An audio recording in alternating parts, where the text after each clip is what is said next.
Atmospheric refraction. You might have observed the apparent random wavering or flickering of objects seen through a turbulent stream of hot air rising above a fire or a radiator. ठीक है, कहीं पे आपने जैसे होली के time पे या तो फिर उत्तरायण के टाइम पे जब हम लकड़ियाँ जलाते हैं, ठीक है, उसके ऊपर से जो एयर पास हो रही होती है, ठीक है, वो हॉट एयर होती है क्योंकि नीचे आग लगी हुई है, तो उसके ऊपर की जो एयर होगी जस्ट ऊपर वो हॉट एयर होगी। और उसके थ्रू जब आप सामने की तरफ देखने की कोशिश करते हो तो आपको लगता है कि थोड़ा सा ऐसे फ्लिकरिंग हो रहा है चीज़ों का सामने की तरफ। या तो कभी भी जैसे आप कुछ बना रहे हो, घर पे खाना बना रहे हो और धुआं निकल रहा है, वहाँ से हॉट एयर निकल रही है, तो उसके थ्रू जब आप देखते हो, उस हॉट एयर के थ्रू दूसरी तरफ देखते हो, तो ऑब्जेक्ट्स फ्लिकर होते हुए ऐसा लगता है आपको। Have you observed such thing? Yes sir. है ना, तो फ्लिकरिंग ये क्यों होती है वो हमें समझना है। See the air just above the fire becomes hotter. जो आग के ऊपर जो ठीक ऊपर जो एयर होती है वो ज़्यादा गर्म होती है, और उससे ज़्यादा जो ऊपर होती है वो हवा ठंडी रहती है। तो नीचे की जो एयर है वो हॉट है, ऊपर की एयर कोल्ड है। हॉट एयर इज़ रेयरर, थोड़ी पतली होती है, और cold air is denser. Cold air is denser.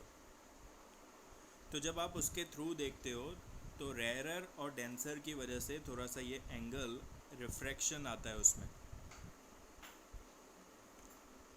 Since the hotter air is lighter than the cooler air above it and has a refractive index slightly less than that of cooler air. Since the physical condition of refracting medium are not stationary, ठीक है, ये गर्माहट same नहीं रहती है, कभी ज़्यादा गर्म हो जाता है एयर, कभी कम गर्म होता है, हॉटनेस जो है वो चेंज होती रहती है।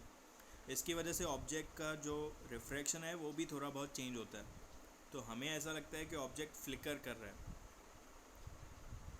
ठीक है, दिस वेवरिंग इज दस an effect of atmospheric refraction. ठीक है, दोनों चीज़ें क्या है, एयर ही हैं, एक हॉट एयर है और एक कोल्डर एयर है, यानी दोनों एटमॉस्फेयर की ही चीज़ें हैं, और इन दोनों के बीच में रिफ्रैक्शन हो रहा है, इसलिए इसको बोलते हैं एटमॉस्फेरिक रिफ्रैक्शन। ये क्यों हो रहा है? क्योंकि एयर का टेम्परेचर कंटिन्यूसली चेंज होता रह रहा है, इसलिए हमें ये फ्लक्चुएशन दिखती है, जिसे हम फ्लिकरिंग कहते हैं। The twinkling of stars is similar phenomena. Stars की जो ट्विंकलिंग, हमें स्टार्स ट्विंकल होते हुए दिखाई देते हैं ना, कभी ज़्यादा लाइट दिखती है उसमें, कभी कम दिखती है ना। 5 सेकंड तक 10 सेकंड तक उसको देखोगे तो ऐसा लगेगा ट्विंकल कर रहा है ना, कभी ज़्यादा चमक रहा है, कभी कम चमक रहा है। तो वो भी एटमॉस्फेरिक रिफ्रैक्शन की वजह से ही होता है। स्टार से लेके हमारी आँखों तक जब वो लाइट आ रही होती है, ठीक है, स्टार्स की खुद की लाइट होती है, वो लाइट स्टार्स से लेके जब तक हमारी आँखों तक पहुंचती है, तो उसमें एटमॉस्फेयर की कितनी सारी लेयर्स हैं। कहीं पे एयर डेंस होती है, मोटी वाली होती है, कहीं पे पतली रहती है। जैसे जैसे एटमॉस्फेयर से ऊपर जाते हैं वो ज़्यादा कोल्डर होती जाती है, और नीचे एयर जो है उसकी रिफ्रैक्टिव इंडेक्स ज़्यादा होती जाती है। नीचे की हवा जो होती है उसकी रिफ्रैक्टिव इंडेक्स ज़्यादा होती है। तो ये जो लाइट स्टार से लेके हमारी आँखों तक पहुँच रही है, बहुत सारी लेयर्स से होके आती है, और कंटिन्यूसली उसका रिफ्रैक्शन हो रहा होता है।